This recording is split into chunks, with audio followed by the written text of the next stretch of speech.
Hi, I'm Joe White again here with just an amazing individual on our People Progressing podcasts. I'm here with Cole Manhart, who was a former student athlete of ours at ThunderRIdige High School, who's just done some amazing things in his life and is still doing and accomplishing amazing things in his life. He'll tell you about those. So I just want to introduce Cole. And Cole, as we start this, I would just want to say, kind of tell everybody where you grew up and what you like to do as a kid. Yeah, so I grew up in Highlands Ranch, Colorado, not too far from ThunderRIdige High School. So I grew up in a time that was pretty special. My brother played at ThunderRIdige, and if anyone who's listening knew anything about ThunderRIdige, from about 2002 to 2006 is a pretty special time for football. So I grew up going and watching my brother play, and that's when they won 2 state championships. I think they won 30 games in a row. And a lot of that was under you, Coach White. You were the defensive coordinator then. But yeah, it was a really fun time to be a kid. Great place to grow up. And it was just, yeah, couldn't ask for a better childhood. Grew up playing football. I wrestled. I played lacrosse. Kind of did a little bit of everything, and it was just a really good childhood. And yet you have a twin sister, is that right? I do. Yep. My twin sister Megan. She's just an amazing person. I love her very much, and yeah, she's very much an inspiration of mine. And when you were in elementary school, didn't you end up skipping a grade or something? I did, yeah. So I don't know if they still do it, but they have the CSAP. So I scored pretty high one year on the CSAP, and the teachers came back and were decided that I needed to be moved up to a year ahead of my actual age group. So I was always a year ahead in school, and then my sister was a year behind me in school. So we weren't in any of the same classes pretty much from the end of elementary school onward. Was that something that was good for you, or if you had to do it over again, would you do that again? Or Yeah, that's a tough thing. I think looking back on it now, I wouldn't change a thing. Maybe when I was in high school, you're a year behind other kids. That year of development definitely is big when you're trying to compete against kids that are 18 when you're like 15 or 16. It can definitely be a little bit of a disadvantage, but looking back on it now, I don't think I would change anything. A lot of my best friends, I made because I was in the class that I was in, and looking back on it, I really have no regrets. and after high school, tell us a little bit about your journey in college and playing college football. Yeah, so I wasn't highly recruited in terms of D1 schools out of high school. I got a lot of attention from some D2 schools. I had preferred walk on to CU, CSU, and Kansas State. And I had a single mom at the time. My dad passed away while I was in high school, so going to a D1 school and walking on and not having a scholarship wasn't really an option for me at that point. So I ended up going to University of Nebraska at Kearney to play offensive line, and a couple years later, it worked out pretty well, and was able to make it to the NFL from there. And you were All-American how many times at Kearney? Yeah, so I was an All-American my junior and my senior year, which was a childhood dream of mine. And it was really probably one of the happiest days of my life, my junior year, when that list comes out after the season. And I remember calling my mom, and, it was just a really powerful moment for everything that we'd been through. My mom had been huge in my recruiting process. And she really kind of wanted me to go to Kearney.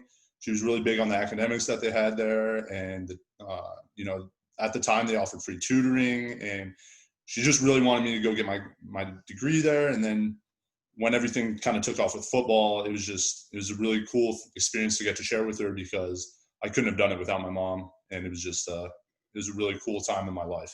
And let's go back a little bit. You mentioned your father. I still remember that day. Kind of take us through, what you had to go through to overcome that. And you might not, I know that it's still in your heart, in your mind every day, but what did your father mean to you, and how hard was that? So yeah, my dad was actually my best friend growing up. He take me to all my little league games when I was playing football.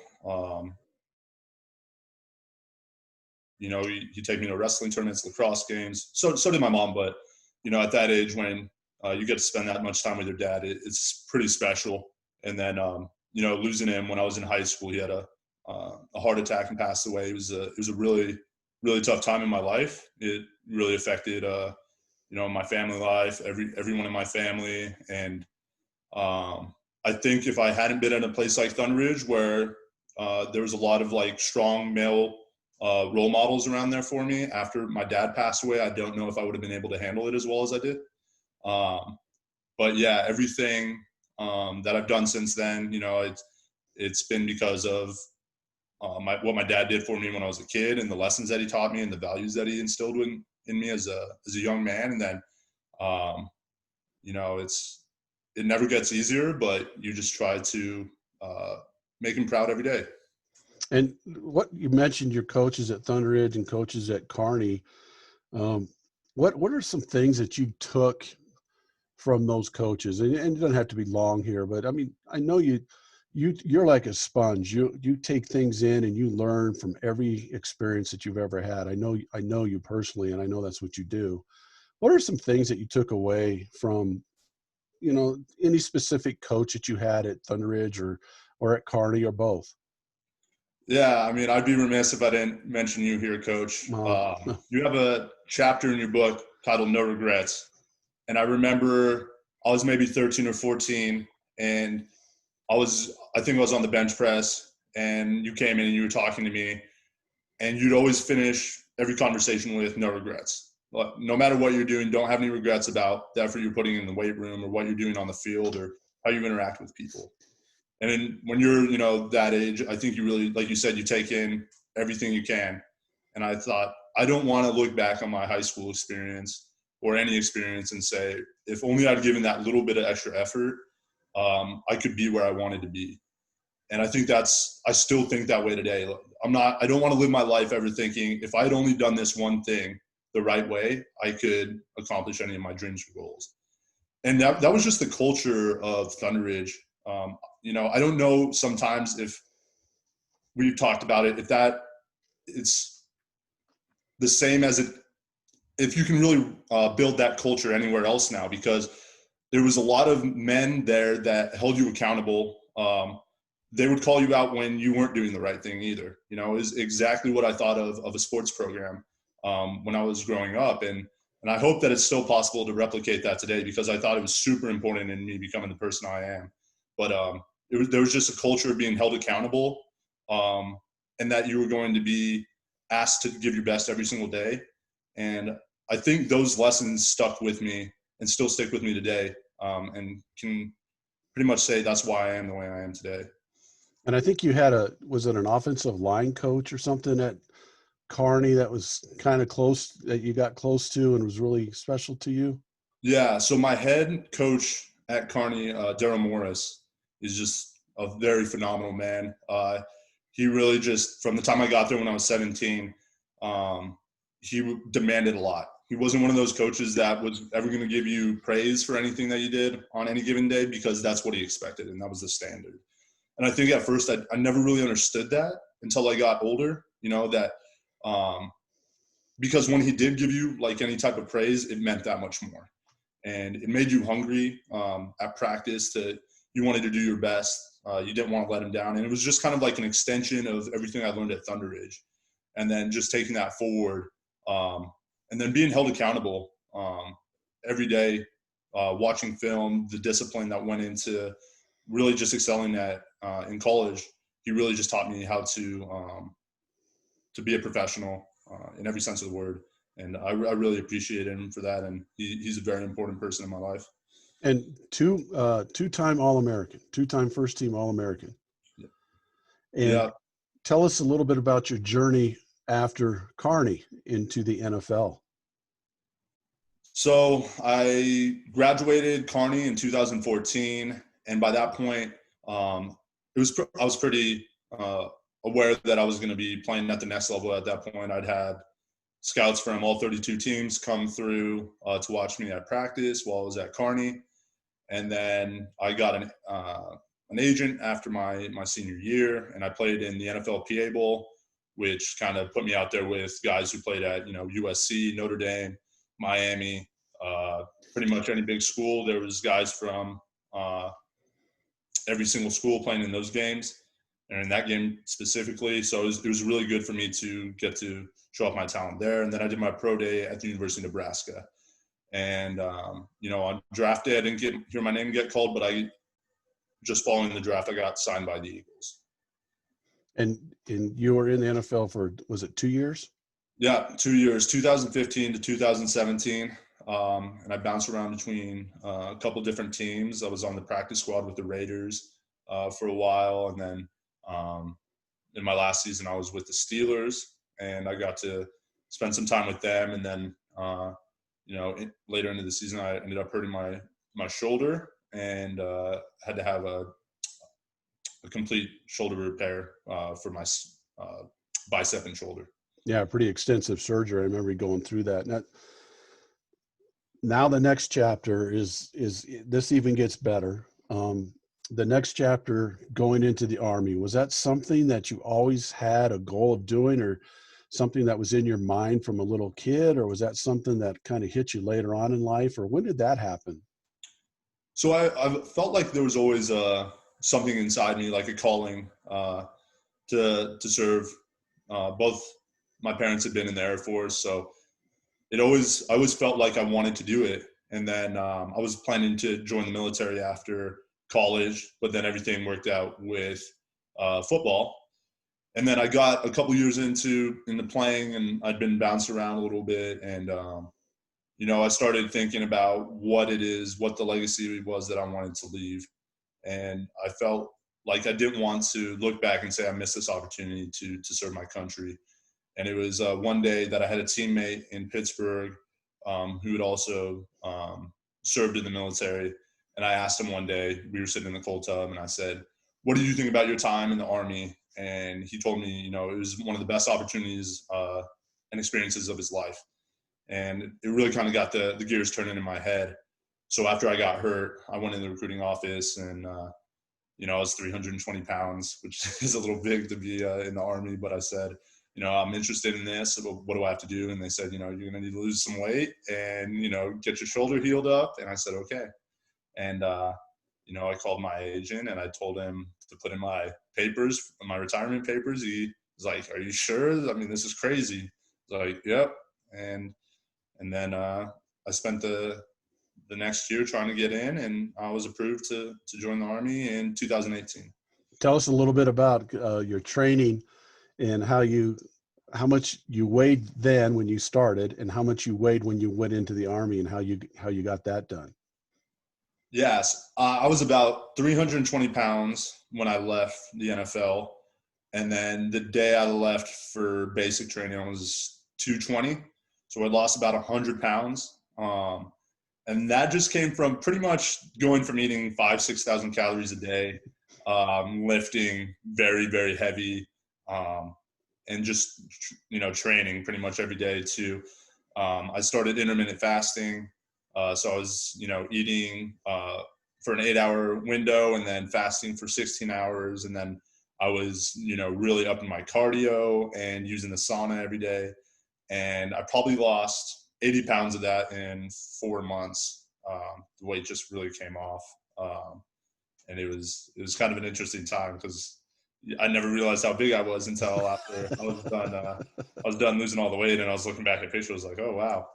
So it was pretty interesting. So tell us about your journey now in the Army, because this is phenomenal what you've done in the Army in just a short period of time. And don't be humble here. Let us know, because this journey that you've taken in the Army is just extraordinary. What you've done, I look up to you so much. So let us know, let these people know, let our audience know here, from the time you went in as to boot camp to where you are now. Yeah, I entered. So I went to basic training in May of 2018, and that's a 10-week training course. I was one of the last courses here at Fort Benning, basic training courses that aren't just straight infantry. So I came here and I did a 10-week course here, and then I went to OCS, Officer Candidate School. And I did that for 12 weeks, and I was selected from there to go to the Royal Military Academy, Sandhurst, which is the UK's version of West Point. So about 40 to 50 people applied to go there, and I was lucky enough to be selected to be able to represent the United States of America. There's been about 30 people who've ever graduated from Sandhurst. It's a very prestigious school. Winston Churchill graduated from there.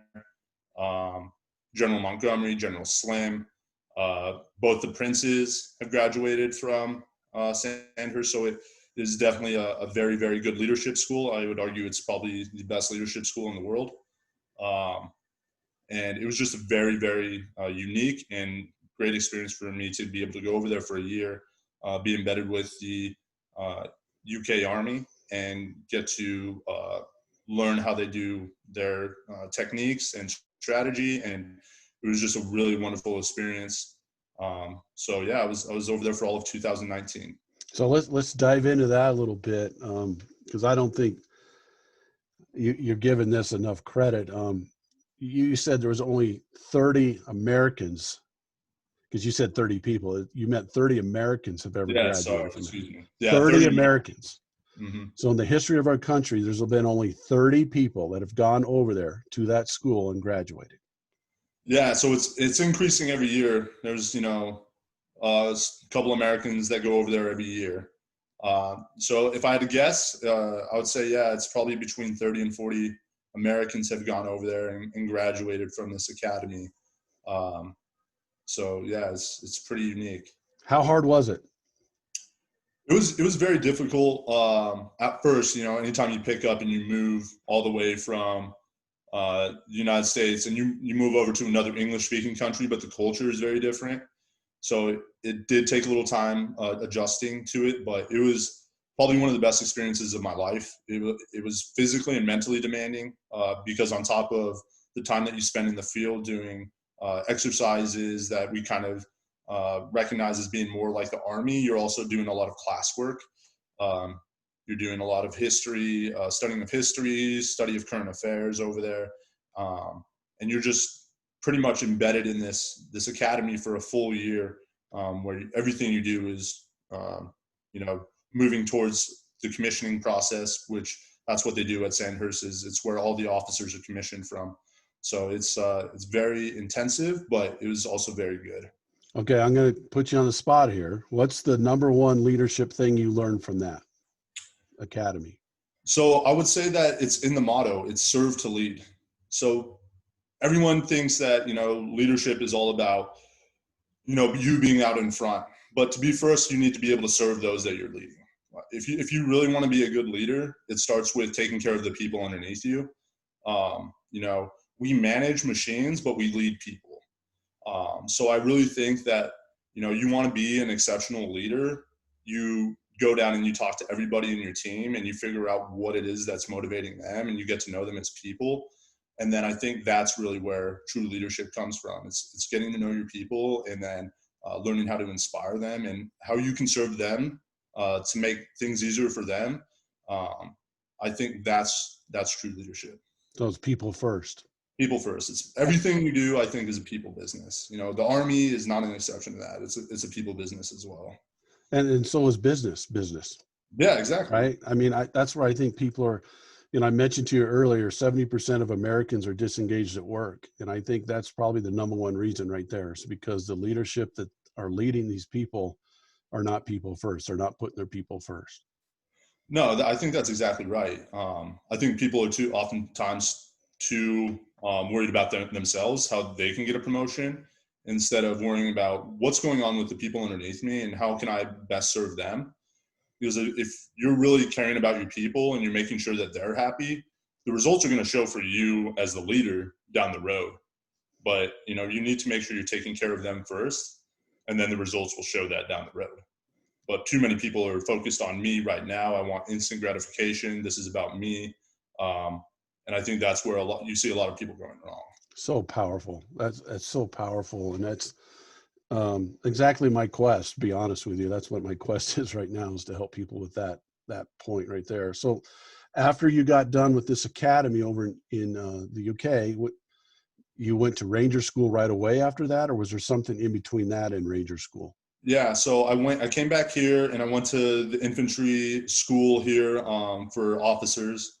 So that was part of my next training, which I completed in May. And then I went to Airborne School, which, you know, you do 5 jumps out of a static line out of a C-130 at about 1,300 feet. So you do that, and then the next stop was Ranger School, and I finished last Thursday. What was the most difficult part of Ranger School?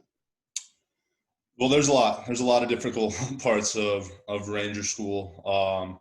You know, the ones that stand out to me are it's a leadership school. It's all about how do you manage. It's talent management, because you get people from all walks of life in Ranger School, and you need them to accomplish get all these personalities to work moving in one direction to get a goal done. So it's how do you manage the talent that you have underneath you. You have guys that are really good at carrying weight, right? They say there's strong Rangers and there's smart Rangers, and there's the people in between.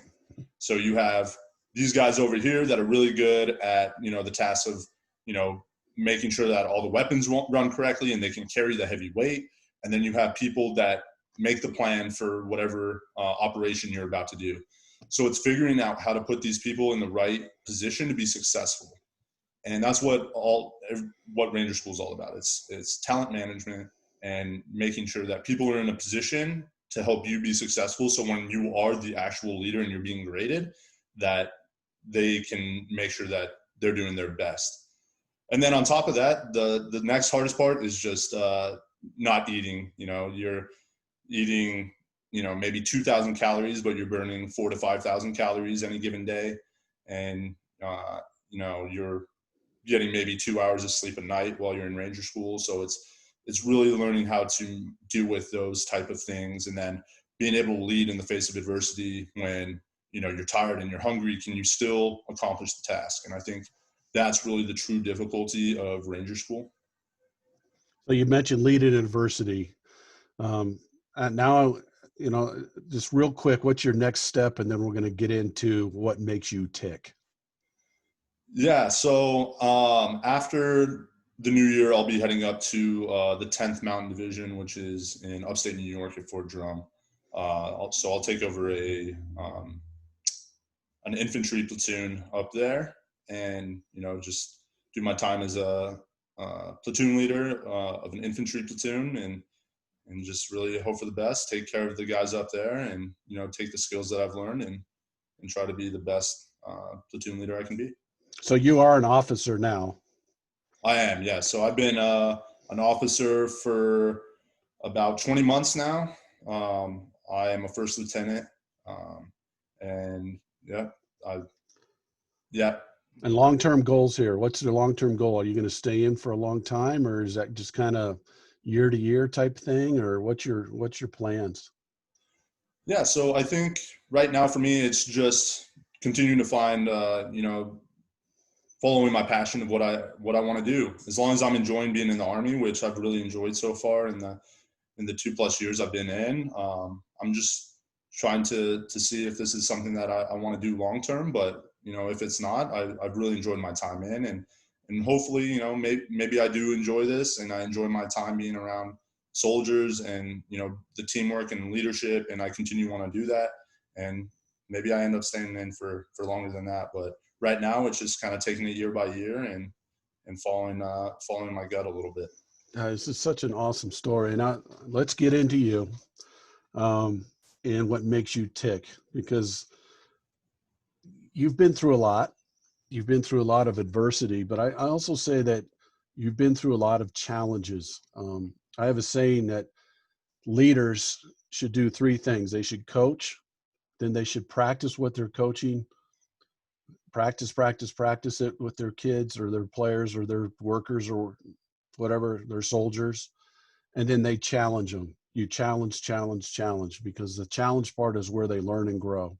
Yes. And you have been through so many challenges. Like, for example, it couldn't have been easy to pack up and move out to the middle of Nebraska and go to a school where you didn't really know anybody, and go through two-a-days, and you're out there all by yourself. Your father's passed away a year before that.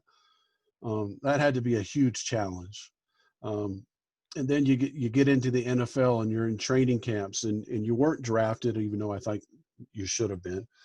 But you had an uphill battle there because you weren't a drafted guy. So there's some more challenges there. You're there with guys who were drafted higher than you and played in bigger schools than you did and all those things. So there's a challenge. Then you're in the NFL, and it's a challenge every day to stay in the NFL, especially when you have a major injury like you did to your shoulder. And then you decide to take on the ultimate challenge of going into the Army and doing what you're doing in the Army. What makes you get through those challenges? Give some advice to people on, first, on challenging themselves, and second, how did you overcome adversity during those challenges? Like when you were sitting there the first day of two-a-days at University of Nebraska Kearney, and you're in the middle of Nebraska and you didn't know anybody, and you got a two-day practice, and you're like, what am I doing here? Probably. Right. What helped you get through that? Yeah, I think for me, a lot of times it's what you talked about in the 3 Ps. It's finding your purpose. Why was it that I was there? I think was the big thing. Like I had to look inside intrinsically and find out why I wanted to be there every day. Because it's too easy to just pick up, and I could have picked up, loaded up my truck, and came home. The moment things got difficult at Nebraska, but I think for me, it was always, I was motivated by my family. My big why is obviously, I wanted to leave a legacy, that my mom, she awarded me like wonderful opportunities to go to a great school, high school, to be able to give me an opportunity to play sports growing up. And I didn't want to let her down. I think that was a big thing that kind of motivated me. And then for me, it's going to sound a little weird, but it's the fear of failure. Not wanting to come back and say, I failed because of X, Y, or Z. That's something that's motivated me throughout my career. Is I always just wanted to show that I could do it. It was important to me, and I think those were like the big things for what kind of motivated me on those tough days. And I find myself still motivated by those same things. Even now, I don't want to let myself down. I don't want to let my family down. I don't want to let others down that are counting on me, because, as you get older, there's more people that need you. So I think when I look back on it, not a lot of those things changed for me. They're still the same things that motivated me when I was 17, and they motivate me now when I'm 28.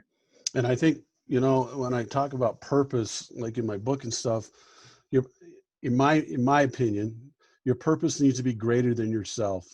Yeah. And you said that about 3 or 4 times with all those different scenarios. You didn't want to let your family down. Yeah. You wanted to leave a legacy. So your purpose was greater than yourself. You wanted to show others, you also can do this. I'm going to leave a legacy for others to see what I've done and how I did it, and that they can do it as well. And I think that's an awesome thing. And I know when we get into the perspective piece of it, tell me about my neighbor that you come over and visit all the time, and what kind of perspective that has given you. Yeah. So, I think it's super easy for all of us to say, well, we have it hard, especially with things going on now. It's easy to be the victim, with everything going on in the world right now. And I think we see it now more than ever. So I have a very dear friend, and his name's Derek Monroe. We've been friends for over 20 years now. And he lives just down the street from you, Coach. Yeah. And he's been impacted by spina bifida since he was a kid. He's a paraplegic. He's been in a wheelchair. And he's never let anything impact him. And growing up, I'd spend at least one day a week over there. We get together, hang out, just kind of see how things were going. We have a lot of shared interests. He's just a great friend that I really enjoy being around. But just seeing everything that he goes through on a day-to-day basis, it really did help me put things in the right place, being able to compartmentalize what is really difficult. seeing him, having to leave early to get to places because, he's in a wheelchair, things that I take for granted in terms of like how easy it is to go places and, like how I move about my daily life. And then, seeing my buddy who never complains about anything, the things that he's actually dealing with and not complaining about them. It really did put into perspective, like what it is that we tend to complain about in life and how they're really not big issues compared to what a lot of people are going through right now. And he's the last person to, ever play the victim card. He's can do pretty much anything that anyone else can do. And, he's just a phenomenal guy. He's one of my Yeah, best Big friends. D. Big D's he's an amazing guy, and watching him overcome and adapt is pretty amazing. And when we think about it, our little aches and pains and everything else, and like you said, going through what you've gone through, all you have to do is look at him, and that gives you perspective, and it gives you even a greater purpose as well. Because if he can do it, you can do it, and that's the perspective part. Now, what's your true passion, Cole? What do you think your true passion is? So I think my true passion is leadership and teamwork. I think that's what's kind of driven me throughout my life, is that I really long to be on great teams, to be around people that, strive for the same type of goal. And then just to continue to grow and learn about leadership, whether or not I'm in a role of leadership or just getting to, examine and watch other great leaders. I think like, I've grown up from when I was a kid at ThunderRIdige, watching, the coaching staff there and like what it takes to be successful, compete and win. And then, I got to college and I saw, other great leaders there. I saw, Coach Tomlin, Coach Payton when I was in the NFL, and then, the countless people that I've seen in the Army. And I think it's super unique because, not every leadership style works for everyone, but I think the more you're around it, you get to see, different styles and how you you motivate people, whether that's transactional leadership, transformational leadership, and just kind of diving deep into the psychology of it. And I think that's really what I'm passionate about, is just kind of, getting to observe that and see people at their best, because you really do get to see what people are made of and the best qualities and traits of people when they're in leadership. And again, I always say this: purpose equals passion, and passion equals purpose, with your perspective in the middle. And your passion equals your purpose, right? It's always about something else. It's always about something greater than yourself. The leadership is about something greater than yourself. Absolutely. And always studying somebody to make yourself better so that you can help others is a passion of yours. And that equals your purpose of serving others. And that's an amazing thing to have. My question to you now is, what advice would you give people watching this who are out there and they're saying, I just don't know really what my purpose is right now. I'm kind of stuck. I'm just kind of going day by day, and I feel kind of lost at a dead end job and those kind of things. And I'm just not sure what my purpose is. What advice would you give those people to go and find and chase their purpose? I guess I would start with just start saying yes. Like a lot of people get into these ruts in their life where they stop trying new things. They stop meeting new people. And the easiest thing that you can do is like start putting yourself out there. And I know for like the introverts out there, that's going to sound like the most terrifying thing ever. But like there's so much out there that you just need to start like putting yourself out there, like whether or not you succeed or you fail, because sometimes those are when you learn like the most important lessons. But like you're interested in something new, you're tired of your dead end job, go to a new fair, like go meet new people that can help you network to get to where you want to go. And yeah, it might be uncomfortable, but no growth comes without any type of discomfort. So you need to just start saying yes to like life, because a lot of people, like you said, they get into these jobs and it's like spiritually they're like dead behind the eyes because they're not chasing their passion or their purpose anymore. And I think like the big thing is like you need to find what's going to inspire you. And that starts with going out there and exploring and continuing to challenge yourself and have that growth mindset of I still have a lot of life ahead of me. Like I need to find the things that are going to make me happy. And like, I'm not saying like any destructive thing, but like there's so much out there that you're probably like just walking by because you're just looking down and like stuck in your job. Go out there and challenge yourself. And how much do you think being willing to take a risk is involved with what you just talked about? Oh, absolutely. I mean, you can't be risk adverse in this life all the time. You know, there's going to come a time where like you're going to look back and be like, I needed to take this risk and it's going to pay off, or it's not, but at least you took the risk, right? You're never going to have no regrets. That's what you always told me all those years ago. Like, don't look back and say, well, I should have done this. Like, you did it or you didn't, but at least you know. And I think that's the big thing is don't live your life with any regrets. Go out there, start saying yes to life, like get out there, try new things, meet new people. I know it's hard during COVID, but like there are people out there and within your circle that will help you if you just ask. And if you go out and try things and you put it out there, like, this is what I want to do with my life. Like, is there anybody in my immediate circle who can help me? And more than likely, there are people that know, like, that you know that can help you in anything that you want to do. And I always say that my term was always, I used to tell all my players to play fearless. And then I heard a guy speak about fear one time, and he said, fear is just a natural emotion that we all have. So when you tell someone to play fearless, you're discounting that emotion of fear. And it really made me think, and that's true. And the key to it is how to overcome fear. Yes. How to overcome it, because we're all going to have it. So the first day you went into Ranger School, or the first day you went into jump school and you're in a plane that's 13,000 feet off the ground and they're pushing you out to parachute down, how did you overcome that fear? Because you're not going to sit here and tell me you didn't have some fear when you were up there in that plane ready to jump. How do you overcome fear? Yeah, so I think like I would never tell you that I wasn't nervous about jumping out of a plane, because I absolutely am.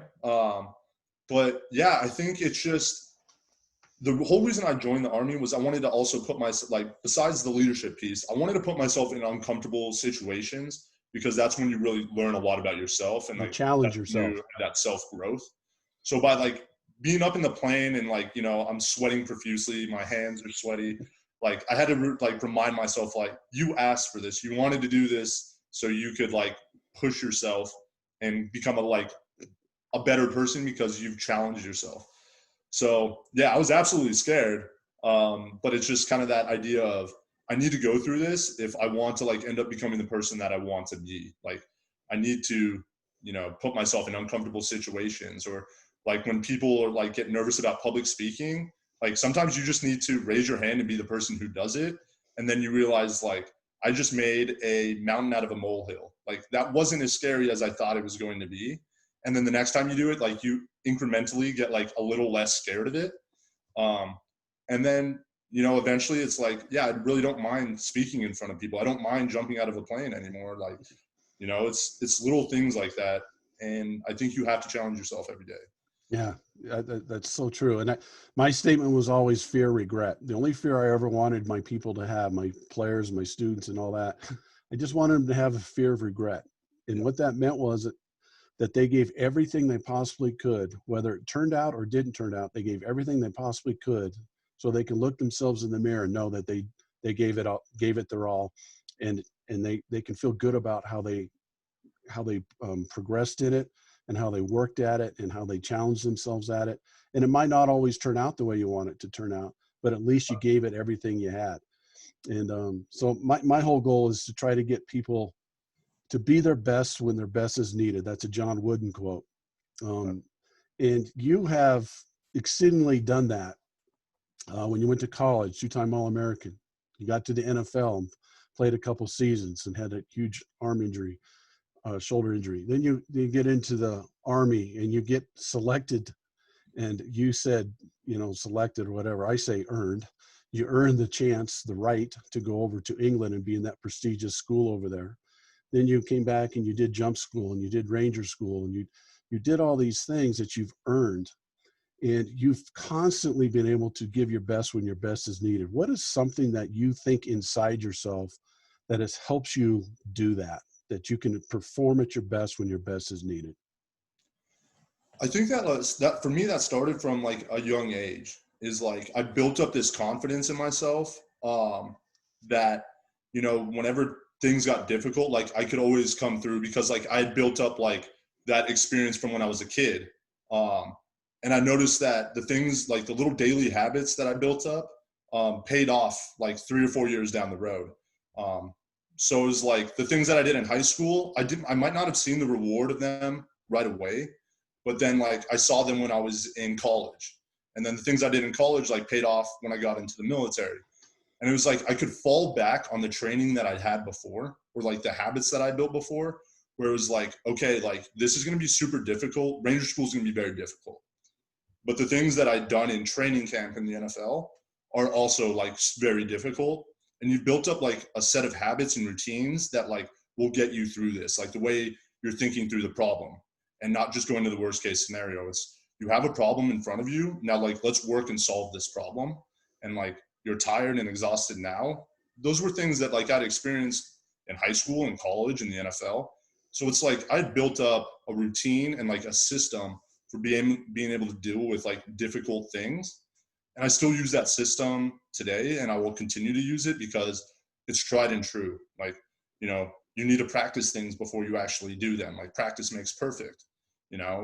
If things don't go your way, you automatically start going to like this system in your mind, whereas you put that out of your mind, short memory. Like those helped me when I was an offensive lineman and I'd get beat on a pass rush when I was in college or the NFL. And then I got to Ranger school and the same thing happens.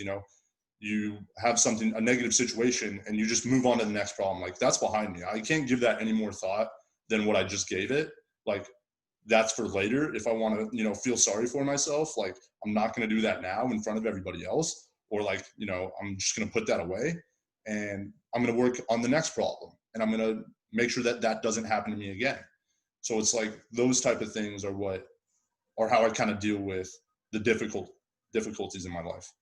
Yeah, and I have a saying that not practice makes perfect, but practice makes permanence. Yes. So when you're practicing overcoming adversity, and that's what I mean by you answered the question by saying what gave you the confidence to get through all that stuff was your hard work. Yeah. Right. I know you, and you're an extremely hard worker, but every time you outwork somebody else or outwork what you even think you can do, the amount of confidence that builds up in your mind is phenomenal. And Yes. that confidence becomes permanent because of your hard work. And that's what you've done. It's a pretty amazing story.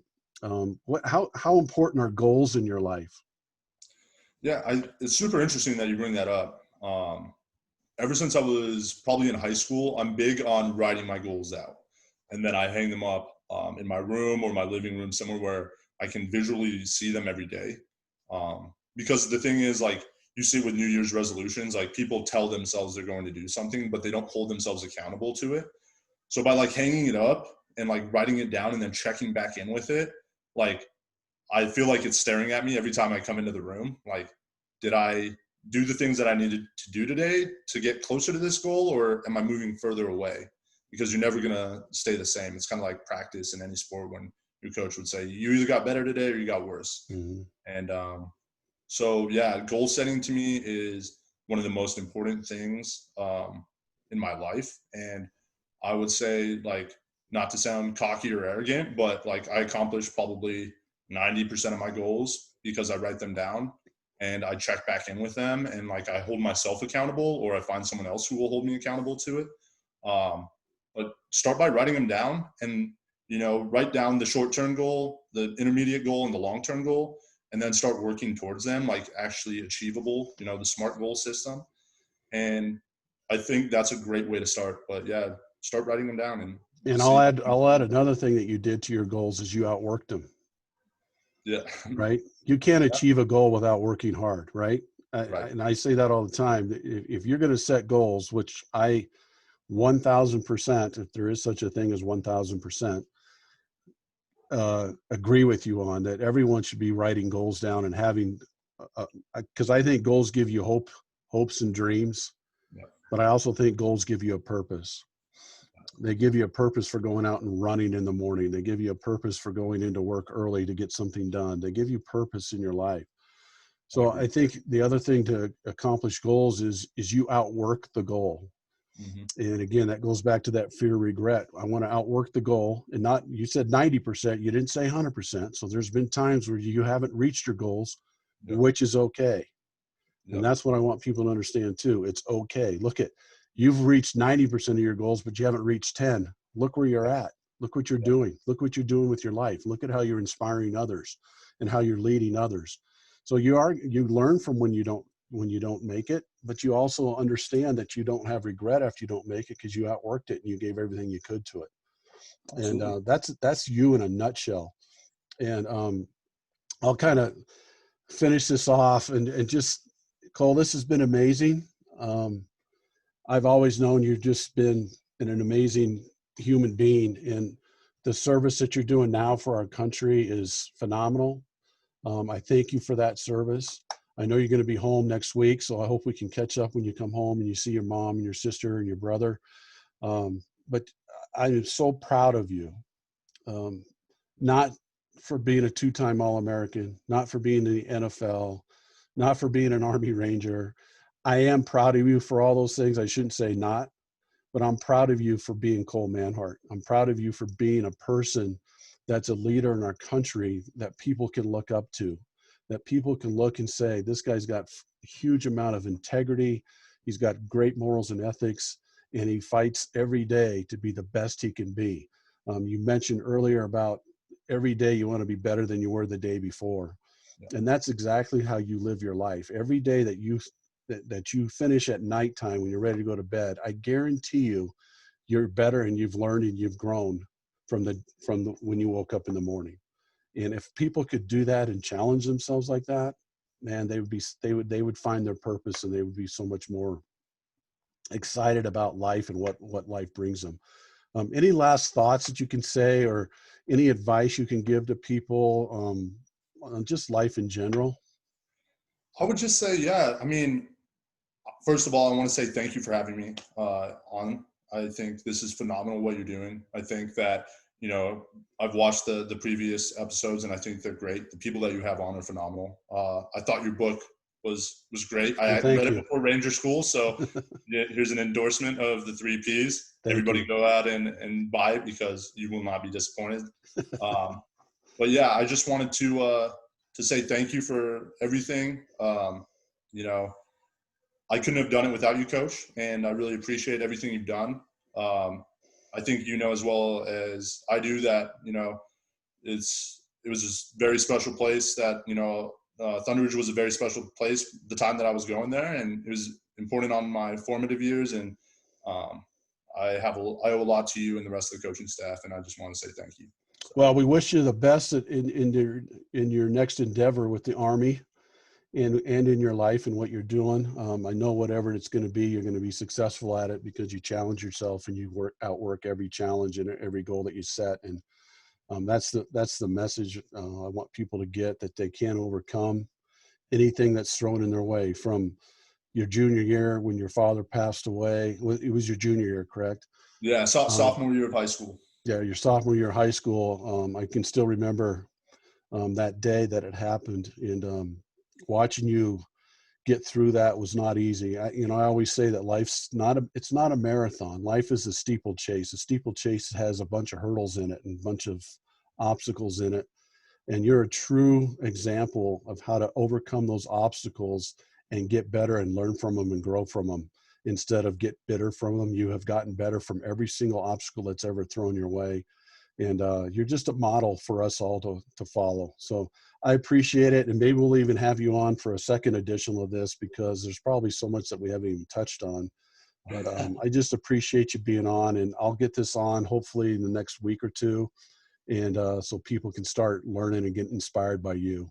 So Awesome. I Thank appreciate you. it, Cole. Thank you again, Coach. All right, buddy.